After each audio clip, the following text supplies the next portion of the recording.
So here's the thing, you shoot some videos, make some B-rolls, come back home just to find that your footage is all mushy and not sharp at all.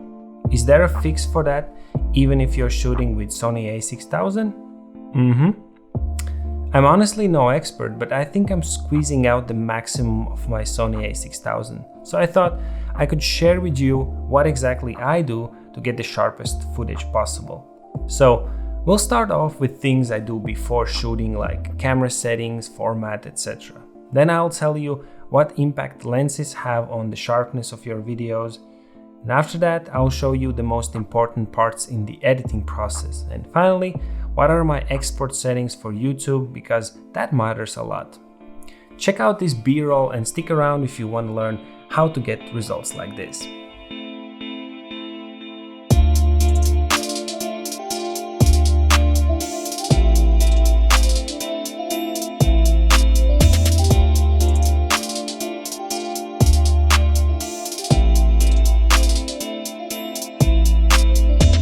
Settings are very often overlooked and we frequently forget about the most basic camera settings, but they do matter. First, important to keep your ISO as low as possible so you don't introduce noise in the footage. Second thing, use the 180 rule for shutter speed. So if you shoot at 24 or 25 frames per second, have the shutter speed at 1/50th of a second. When shooting 60 frames per second, have your shutter speed 1/120th of a second. I personally shoot at 24 or 60 frames per second, and my timeline in Adobe is also always in 24 frames per second. Third, and probably the most important thing, well, since Sony a6000 does not have the picture profiles, it doesn't mean you can't take the advantage of the creative styles. But well, let's quickly go through the most important settings. So I have chosen the NTSC even though I live in Europe, because I want to have that 24 or 60 frames per second. File format, I use HAVCS, picture effects is set to off, and creative style, the most important of them all. I have the image style set to neutral, and then contrast -2, saturation -2, and the sharpness -3. You might be thinking, why the hell I set the sharpness to -3? Aren't I supposed to show you how to make the footage sharp? Well, as it turns out, you get a sharper final result if you reduce the sharpness in the camera and then add it in the post-production, which I'll talk about it in the end of the video. Well, why is it important to set the contrast and saturation to -2? Well, because when you have less contrast, you're able to capture more shadows and highlights. Since this camera doesn't have the most advanced sensor and highest dynamic range, reducing the contrast will definitely help capturing details. Alright, that covers the settings in the camera. Now let's talk the lenses. The choice of your lens probably has one of the biggest impacts of how sharp your footage will be. You don't necessarily need to spend a fortune. There are awesome budget options. But most importantly, you need to keep in mind that prime lenses in general will generate significantly sharper footage. This is mainly because there are less elements and less glass in prime lenses compared to zoom lenses, and they're also usually cheaper. So if you're shooting with the kit lens, the 16-50mm, chances are that your footage is not the best. It's one of the cheapest lenses and the aperture is not great at all. Another reason why prime lenses are sharper, or at least seem sharper, is because they are much faster, meaning they have wider aperture. Shooting at, for example, f1.4 or 1.8 allows us to perfectly separate that subject from the background. As you can see, the object really stands out and the background is all blurry. This creates the impression of tack sharp focus. If I would take the same lens, the same object, but have the aperture at f11, well, it's still very sharp, but it doesn't seem as sharp as the f1.4 or 1.8, even though actually the lens is sharpest in a range from f5 to f11. So I highly recommend to everyone, if you already have a kit zoom lens, make sure your next lens is a fast prime.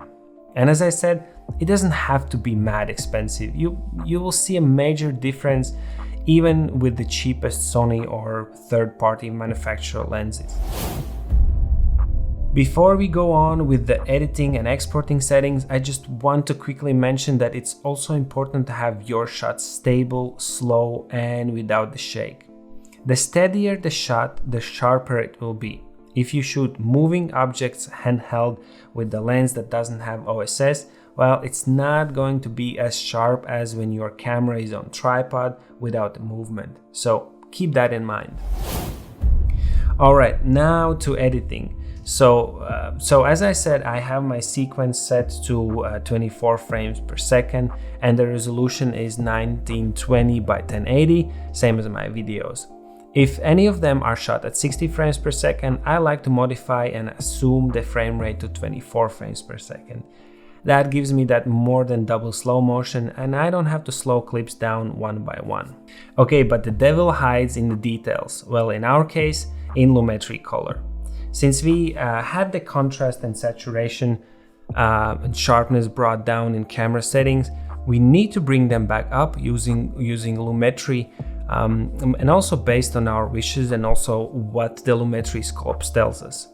To keep the video shorter, I'm not gonna go into details on how to use Lumetri scopes, but let's say I add some contrast, bring down a bit of blacks, the whites, highlights, shadows, and then play around a bit with saturation.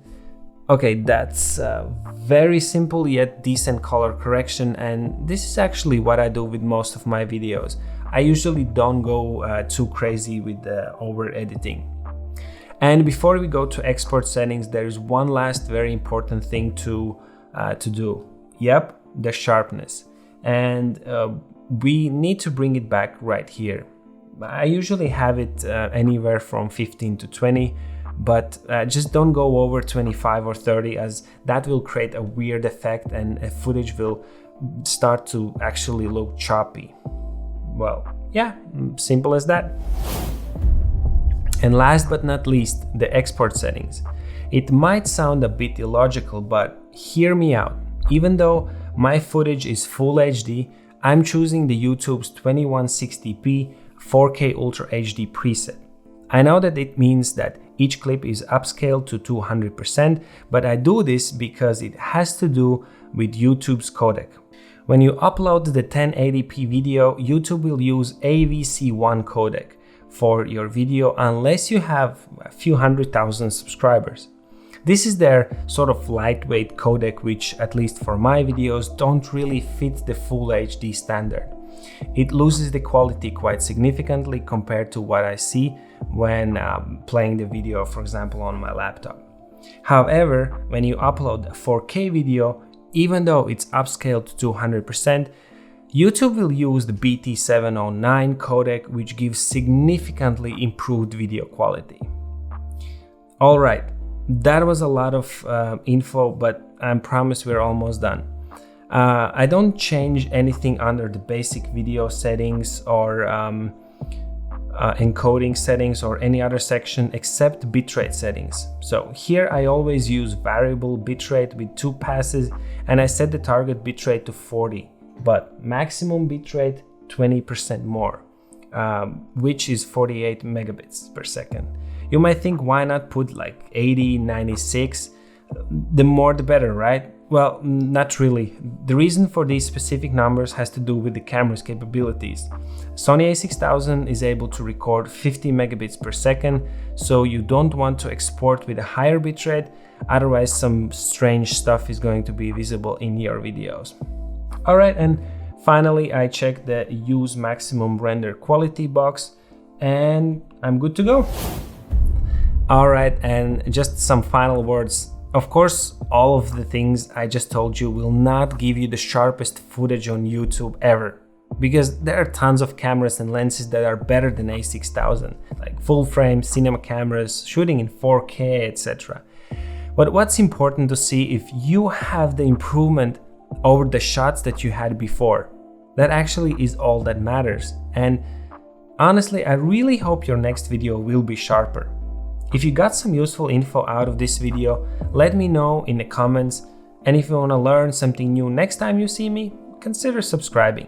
Nevertheless, while you think, I'll be making yet another video. See you guys!